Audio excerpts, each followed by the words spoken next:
भद्रबाहु स्वामी पार्श्वनाथ भगवान और नेमिनाथ भगवान का जीवन चरित्र फरमा रहे हैं। उस समय में प्रभु परमात्मा चैतवती चौथ के दिन 10वें देवलोक से 20 सागरोपम की आयुष्य पूर्ण करके वाराणसी काशी देश की बनारसी नगरी में वामा देवी की रत्न कुक्षी में प्रभु परमात्मा विशाखा नक्षत्र में अवतरित होते हैं। अब प्रभु परमात्मा की यहाँ 10 भवों का वर्णन किया जा रहा है। पहले भी अपन ने सुना कि जिस तीर्थंकर को जिस भव में सम्यक दर्शन की प्राप्ति होती है उसके बाद से भवों की गणना प्रारंभ होती है। यहाँ पर प्रभु परमात्मा के 10 भवों का वर्णन किया जा रहा है। पोतनपुर नगर में अरविंद्र नाम के राजा है, विश्वभूति नाम के पुरोहित है, उनके कमट और मरुभूति नाम के 2 पुत्र हैं। एक ही घर में दोनों भाई, लेकिन दोनों के स्वभाव में जमीन आसमान का अंतर है। एक क्रूर है, कठोर है, दूसरा सम्यज्ञ है, सरल है, साधाचार का पालन करने वाला है। दोनों की पत्नी, कमट की पत्नी का नाम वरुणा और मरुभूति की पत्नी का नाम वसुंधरा। मरुभूति की पत्नी जो दिखने में अत्यंत सौंदर्यवान। बड़े भाई कमट एक बार जब वसुंधरा को देखते हैं तो उसके मोह में, उसके रूप में आसक्त हो जाते हैं और उसके साथ दुराचार करने लगते हैं। जब बात वरुणा को ज्ञात हो जाती है, वह अपने पति को समझाती है कि आपको इस तरह का व्यवहार नहीं करना चाहिए। आपके छोटे भाई को जब जानकारी मिलेगी तो आप दोनों के संबंध टूट जाएंगे, प्रीति नाश हो जाएगी। राजा को ज्ञात होगा तो राजा आपको पुरोहित पद से हटा देंगे। लेकिन कहा जाता है कि कामातुराणाम न भयम न लज्जा। वह उसी तरह व्यवहार करता है। तब वरुणा अपने देवर को सारी बात बता देती है। मरुभूति जो स्वभाव से ही सरल प्रकृति का है, वह सुनी ही बातों पर विश्वास नहीं करता। सोचता है अपनी आंखों से देखकर ही मुझे विश्वास करना चाहिए। एक बार भिक्षु का रूप बनाकर अपने बड़े भाई के घर में स्थान मांगकर रहता है और रात्रि में दोनों का दुराचार अपनी आंखों से देखता है। लेकिन उसके बाद भी वह सोचता है आखिर मेरे बड़े भाई हैं, मुझे अपने हाथ से न्याय नहीं करना चाहिए। राजा को सारी बात बता देता है। तब राजा उसे पुरोहित पद से हटा देते हैं और मरुभूति को पुरोहित पद दे देते हैं। कमट वहाँ से दुखी होकर जाता है, तापस बन जाता है और घूमते हुए एक बार अपने ही पोतनपुर नगर में पहुँच जाता है। पास के पर्वत पर ध्यान में खड़ा हुआ है। जब नगर के लोगों को जानकारी मिलती है कि कमट तापस बना हुआ है, तपस्या कर रहा है, आतापना ले रहा है, तो लोग उसकी सहायता पूछने जाते हैं, उसकी सेवा करने जाते हैं। उस समय मरुभूति विचार करता है कि आखिर तो मेरे ही बड़े भाई हैं। अब वो उस प्रवृत्ति को छोड़ दिया है उन्होंने और आत्म साधना में लीन हो गए हैं। मुझे अब जाकर उनसे क्षमा याचना करनी चाहिए। इस प्रकार वहाँ जाते हैं क्षमा याचना के भावों से। लेकिन कमट के भीतर, बाहर से तो वह तापस बन गया, लेकिन भीतर में भाई के प्रति द्वेष का भाव है और द्वेष का भाव होने के कारण जैसे ही मरुभूति वहाँ पहुँचता है क्षमा याचना करने के लिए, एक शिला लेकर वह तापस अपने भाई के सिर पर फेंक देता है, जिससे आर्त ध्यान में उसकी मृत्यु हो जाती है। वहाँ से मरकर विंध्याचल की अटवी पर सुजातोरु नाम का हाथी होता है।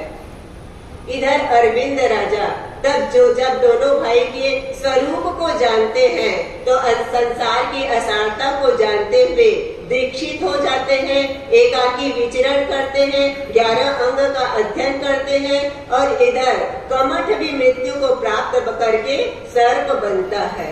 एक बार वो राजर्षि शिखर जी की यात्रा के हेतु संघ में जाते हैं और उसी विंध्याचल की अटवी में रुकते हैं। वो हाथी जो सरोवर में पानी पीने आया हुआ था, सभी लोग इधर उधर हो जाते हैं। वो राजर्षि सरोवर के पाल में कायोत्सर्ग ध्यान में खड़े हुए हैं। हाथी जब वहाँ पानी पीने पहुँचता है, हलचल को देखता है, इतने मनुष्य, हाथी, घोड़े, ऊंट को देखता है तो मदमस्त होकर लोगों को मारने दौड़ने लगता है। उस समय सारे लोग भाग जाते हैं। हाथी दौड़ता हुआ राजर्षि के सामने आता है। जैसे ही निकट आता है, ऋषि को देखकर स्तंभित हो जाता है। ध्यान से देखता है तो जाति स्मरण ज्ञान होता है। पूर्व जन्म से राजा को देखकर उनके चरणों में सूंड से पांव पखारकर नमस्कार करता है और वो राजर्षि भी अपने ज्ञान से उसे जान लेते हैं, उसे प्रतिबोध देते हैं। हाथी प्रतिबोध को प्राप्त होता है, सम्यक दर्शन की उसे यहाँ प्राप्ति होती है। हाथी के स्वरूप को देखकर और भी लोग वहाँ प्रतिबोध को प्राप्त होते हैं। वहाँ से राजर्षि अपने स्थान पर आगे बढ़ जाते हैं और इधर हाथी मृत्यु को प्राप्त करके दूसरे भव में वहाँ से देवलोक में जाते हैं। वहाँ से पुनः तीसरे भव में मरुभूति का जीव जो हर भाव में क्षमा भाव में है, मैत्री भाव में है, इसलिए उसकी ऊंचाई बढ़ती जा रही है। हर एक भाव के बाद एक भाव देवलोक का होता है, दूसरे भाव मनुष्य का होता है। राजा के घर में जन्म, वैभव, बाहरी वैभव भी प्राप्त होता है और भीतर का वैभव भी प्राप्त होता है। इसलिए वैभव मिलने के बाद भी आसक्ति नहीं होती है। इसलिए हर भाव में विकास होता जाता है। और इधर कमठ, जो हर भाव में वैर भाव जागृत होता है, इसलिए उसका हर भाव में पतन हो जाता है। दूसरे भाव में देवलोक में, तीसरे भाव में फिर राजा बनते हैं और साधु जीवन अंगीकार करते हैं। वो कमठ का जीव सर्प बनता है, साधु को देखता है, पूर्व में जागृत होता है, डंक मारता है। साधु समता भाव में पुनः देवलोक में जाते हैं। देवलोक से पुनः राजा के घर में जन्म होता है। वापस से संध्या के स्वरूप को देखकर वैराग्य वासित होते हैं, दीक्षा लेते हैं, वैतार्य पर्वत पर कायस्थ ध्यान में खड़े हुए हैं। इधर वह सर्प का, कमठ का जीव भील बनता है, उसी स्थान पर जाता है। मुनि को देखकर पूर्व वैर जागृत होता है और एक तीर से मुनि भगवंत को समाप्त कर देता है। मुनि भगवंत समता भाव में मृत्यु को प्राप्त करके वापस से देवलोक में जाते हैं और इधर मरुभूति का जीव देवलोक में जाते हैं और कमठ का जीव मरकर वापस सर्प के रूप में जन्म होता है। और इधर मरुभूति का जीव वापस से राजकुल में जन्म होता है। युवावस्था प्राप्त होने पर चक्रवर्ती पद को प्राप्त करते हैं। दीक्षा लेकर अंत समय में 20 स्थानक तप की आराधना करते हैं और यहाँ पर कमठ का जीव जो सिंह के रूप में जिसका जन्म होता है, उसी वन में उसका जन्म होता है। राजर्षि ध्यान में खड़े हुए हैं। ऋषि को देखकर सिंह को वैर जागृत होता है और एक झपट्टे में उन्हें समाप्त कर देता है। मृत्यु को प्राप्त करके मरुभूति का जीव 9वें भाव में 10वें देवलोक में 20 सागरोपम की आयुष्य वाले देव बनते हैं और मरुभूति का जीव वहाँ से नरक में जाता है। अब 10वां भाव प्रभु परमात्मा पार्श्वनाथ भगवान के रूप में जिनका जन्म होता है। उस समय में विशाखा नक्षत्र में चंद्र योग के प्राप्त होने पर पौषवदी दशमी के दिन वामा माता की रत्न कुक्षी में प्रभु परमात्मा का अवतरण, पौषवद जन्म होता है। जब प्रभु परमात्मा च्यवन होता है, माता 14 स्वप्न देखती है। 14 स्वप्नों को देखकर अपने पति को बताती है। स्वप्न फल पाठक आकर फल बताते हैं। इस प्रकार सारा अधिकार भगवान महावीर स्वामी के समान जानना चाहिए। पौषवदी दशमी के दिन जन्म होता है। जब जन्म होता है 56 दिक् कुमारियों का सूती कर्म करना, 64 इंद्रों के द्वारा मेरू पर्वत पर जन्म महोत्सव मनाना और राजा के द्वारा 10 दिन तक महोत्सव करना, सब भगवान महावीर स्वामी के समान जानना। 12वें दिन ज्ञाति गोत्री जन को जिमा करके पार्श्व कुमार नाम रखा जाता है। पार्श्व कुमार नाम क्यों रखा जाता है? क्योंकि अंधेरी रात्रि में एक सर्प पास से निकलता हुआ वामा माता ने देखा और पति का हाथ लटकता हुआ नीचे उसे ऊपर किया। नींद खुलने पर पूछा तो उन्होंने जानकारी दी कि एक काला सर्प यहाँ से जा रहा था। तब गर्भ का प्रभाव जानकर पुत्र का नाम पार्श्व कुमार रखा जाता है। जब युवावस्था जब बड़े होते हैं, इंद्रों के द्वारा क्रीड़ा कराई जाती है, अंगूठी में अमृत का पान किया जाता है। युवावस्था प्राप्त होने पर प्रभावती के साथ विवाह होता है। एक बार पार्श्व कुमार जो अपने महल के गवाक्ष में बैठे हुए हैं, उस समय वह कमठ नाम का तापस वहां पर आता है उस नगर में और पंचाग्नि तप करने लगता है। और नगर के सारे लोग थाली में फल फूल नैवेद्य आदि सजा कर लेकर जाते हुए दिखाई देते हैं। पार्श्व कुमार पूछते हैं कि ये सारे लोग कहाँ जा रहे हैं। जानकारी मिलती है कि कमठ नाम का तापस आया है, उसकी सेवा में सभी लोग जा रहे हैं। तब पार्श्व कुमार अपने ज्ञान से जानते हैं कि यह ब्राह्मण है जो दरिद्र था। बचपन से माता पिता की मृत्यु हो गई थी। भूखे मरने के कारण यह तापस बन गया। समाज के लोगों को ठगने के लिए यह यहाँ पर आया हुआ है, लेकिन इसकी माया, इसकी कपट को अपन क्यों प्रकट करे। इस प्रकार प्रकट नहीं करते। लेकिन वामा माता जो लोगों के कहने पर तापस के दर्शन करने जाने तैयार होती है, तब पार्श्व कुमार भी अपने माता के आग्रह से जाने तैयार होते हैं। हाथी पर बैठकर वामा माता और पार्श्व कुमार दोनों वहां जाते हैं। पार्श्व कुमार के और मामा माता के जाने से बहुत से लोग साथ हो जाते हैं। जैसे ही वहां पहुंचते हैं, वह तापस जिसे जानकारी मिलती है कि रानी और कुमार आ रहे हैं, तो वो और ज्यादा बड़ी बड़ी लकड़ियों को अपने चारों ओर जला लेता है और सूर्य की पंचाग्नि तपने लगता है। उस समय सभी लोग उसकी जय जयकार करते हैं, लेकिन पार्श्व कुमार जो अपने ज्ञान से जान जाते हैं कि इसका तप अज्ञान तप है, इसमें हिंसा हो रही है। वे तापस को कहते हैं कि अहो अहो तापस, तुम्हारी यह जो तपस्या है वो अज्ञान तपस्या है। हकीकत में तपस्या वह होती है जिसमें 5 इंद्रिय के विषय और 4 कसायों का दमन होता है। हिंसा युक्त धर्म धर्म नहीं होता। तब तापस कहता है कि मेरे तपस्या में इंद्रिय का विषय का दमन, कषाय का समन है। यदि हिंसा हो रही है तो प्रत्यक्ष में दिखाओ, अन्यथा इस तरह तपस्वी की निंदा मत करो। उस समय पार्श्व कुमार एक जलता हुआ लक्कड़ निकलवाते हैं और उसे चिरवाते हैं, तो उसके अंदर से नाग नागिन का जोड़ा जलता हुआ निकलता है। समय कम जानकर प्रभु परमात्मा अस्या उत्साय नमः यह मंत्र सुनाते हैं। परमात्मा के दर्शन के प्रभाव से और मंत्र के प्रभाव से मृत्यु को प्राप्त करके दोनों धर्मेंद्र और पद्मावती के रूप में जिनका जन्म होता है। अब पार्श्व कुमार एक बार की बात बसंत ऋतु में अपने महल में बैठे हुए हैं। दीवार पर नेमी कुमार का वृत्तांत चित्रित है, लिखा हुआ है। उसे पढ़ते हैं कि किस प्रकार नेमीनाथ भगवान जो विवाह के लिए जाते हैं, लेकिन पशुओं की पुकार को सुनकर गिरनार पर्वत पर जाकर दीक्षा ले लेते हैं। इस वृत्तांत को पढ़कर वैराग्यवासित होते हैं और 1 वर्ष तक जो वर्षी दान देते हैं।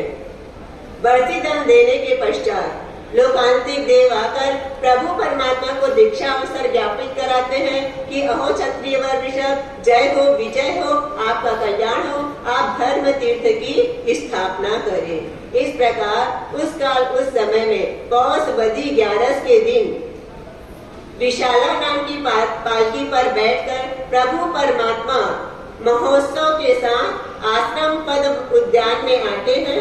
वहाँ पर पंचमुष्टि लोच करके दीक्षा लेते हैं। 300 राजपुरुषों के साथ जो दीक्षा लेते हैं, चौथा मनःपर्य ज्ञान प्राप्त होता है और देवों के द्वारा देव दूष्य वस्त्र अर्पित किया जाता है। 83 दिन तक प्रभु परमात्मा छद्मस्त अवस्था में रहते हैं। अनुकूल प्रतिकूल प्रतिकूल उपसर्गों को परमात्मा सहन करते हैं और 83 दिन व्यतीत होने पर विशाखा नक्षत्र में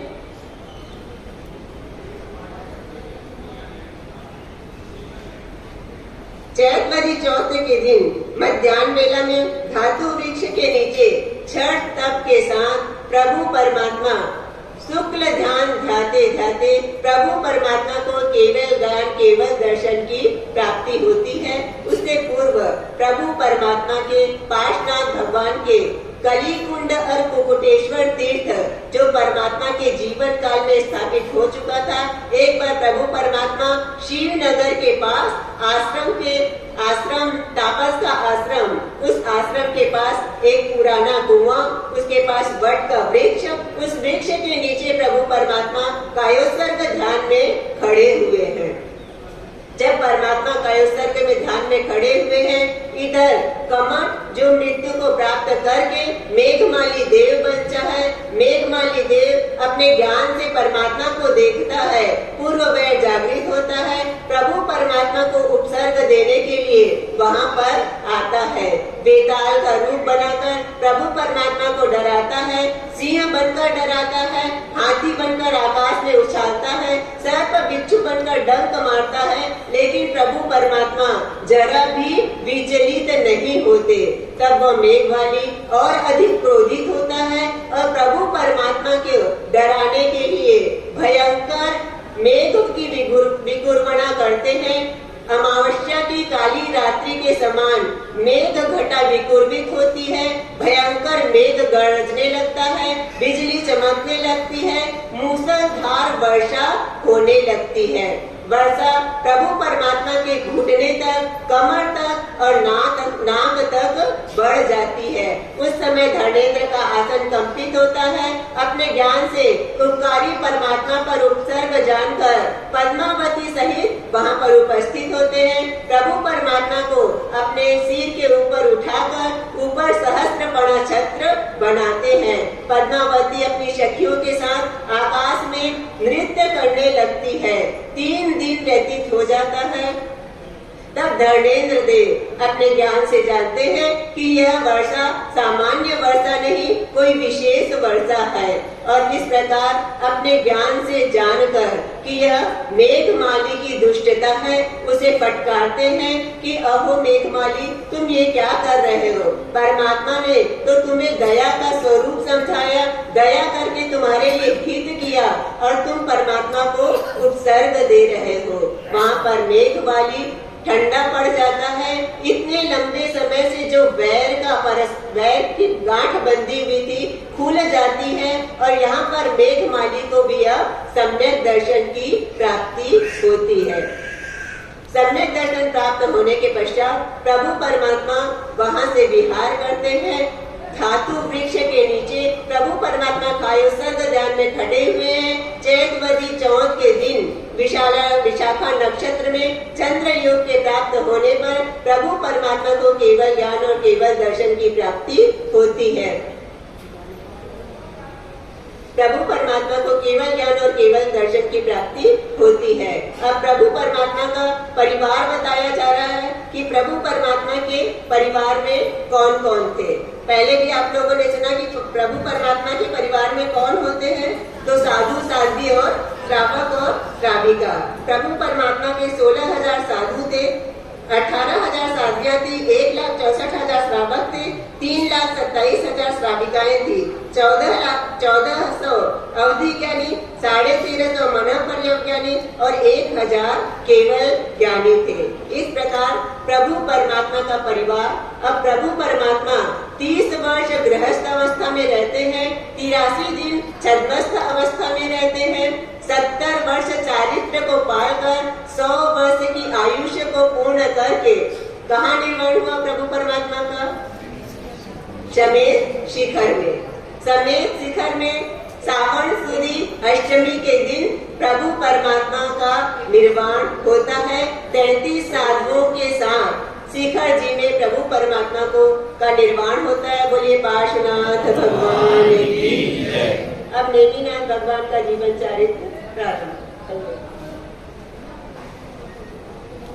बचक खान कल प्रातःकाल नेमिनाथ भगवान और आदिनाथ भगवान दोनों का जीवन चरित्र संपूर्ण सुनाया जाएगा और दोपहर में बाहर से आगंतुक सभी परीक्षण पर उनकी आराधना करने जो आए हैं उनसे संबंधित श्री संघ परिचय के रूप में और उनके सम्मान के रूप में कार्यक्रम उसमें 28 वाले भी रहेंगे, 5 उपवास, 4 उपवास, 3 उपवास और सबसे बड़ी तपस्या 28 तो कईयों की होगी पर 38 नहीं 39वां उपवास 40वां उपवास होगा। जयपुर के श्रावक नवीन जी के 40 उपवास होंगे, कईयों के 9 उपवास, कईयों के 8 उपवास, कईयों के 3 उपवास में दूसरा उपवास, ये सब